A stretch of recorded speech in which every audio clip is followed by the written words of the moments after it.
Not കോവിറ്റ്. അതായത് നമുക്ക് ശരിക്കും പറഞ്ഞാൽ ജീവിതത്തിൽ നമുക്ക് നമ്മുടെ ജീവിതം മുന്നോട്ട് കൊണ്ടുപോകാനായിട്ട് പല കാര്യങ്ങളും നമുക്ക് ആവശ്യം വരും. ഒരുപക്ഷെ പണമായിരിക്കാം, സുഖങ്ങളായിരിക്കാം, സൗകര്യങ്ങളായിരിക്കാം, അങ്ങനെ എന്തോ ആയിരിക്കാം. പക്ഷെ അതിന് ഒരു ലിമിറ്റ് വേണം എന്നുള്ള ഒരു കാര്യമാണ് ഇവിടെ പറയാൻ ഉദ്ദേശിക്കുന്നത്. അങ്ങനെ ലിമിറ്റ് ഇല്ലാതെ വന്നു കഴിഞ്ഞാൽ പ്രശ്നം എന്ന് വെച്ചാൽ ആവശ്യത്തിൽ കൂടുതൽ നമ്മൾ ഈ കാര്യങ്ങൾ സംഭരിക്കാനായിട്ടുള്ള ഓട്ടത്തിലായിരിക്കും. ആ ഓട്ടത്തിനിടയ്ക്ക് നമ്മൾ ജീവിതം ജീവിക്കാനായിട്ട് മറന്നു പോകും. അത് പണത്തിൻ്റെ കാര്യത്തിലാണെങ്കിലും സുഖ സൗകര്യങ്ങളുടെ കാര്യത്തിലാണെങ്കിലും സത്യമാണ്. ഇപ്പം നമുക്കിപ്പം പണം ഉണ്ട്, നമ്മൾക്ക് ജീവിക്കാനായിട്ട് അത്യാവശ്യമുള്ള പണം ഉണ്ടെങ്കിൽ തീർച്ചയായിട്ടും നമുക്ക് കൂടുതൽ പണം വേണം എന്നുള്ളൊരു ആഗ്രഹം ഉണ്ടാവും. പക്ഷേ എത്ര പണം വേണം എന്നുള്ളത് നമുക്കൊരു ധാരണ ഉണ്ടാകണം.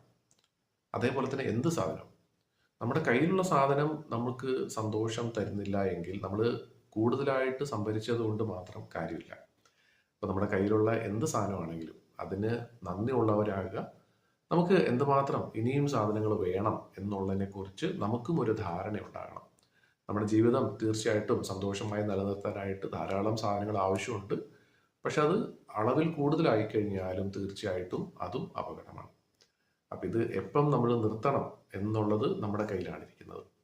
അപ്പം അതിന് ഏറ്റവും വലിയ ഒരു പോയിന്റ് എന്ന് പറയുന്നത് നമ്മുടെ കൈവശമുള്ള എന്തും ആയിക്കോട്ടെ, അത് നമ്മുടെ ആരോഗ്യമായിക്കോട്ടെ, നമ്മുടെ കൈവശമുള്ള പണമായിക്കോട്ടെ, അതിനൊക്കെ തീർച്ചയായിട്ടും നമുക്ക് നന്ദിയുള്ളവരാകുകയാണെങ്കിൽ തീർച്ചയായിട്ടും നമുക്ക് ഇനി ഒരുപാട് കാര്യങ്ങൾ വേണ്ട എന്ന് നമുക്ക് തന്നെ ഒരുപക്ഷെ തോന്നിയേക്കാം. അപ്പം എല്ലാവർക്കും ജീവിതത്തിൽ അവരവരുടെ ജീവിതത്തിൽ ഉള്ള കാര്യങ്ങളുമായിട്ട് സന്തോഷമായിട്ട് ജീവിക്കാൻ സാധിക്കട്ടെ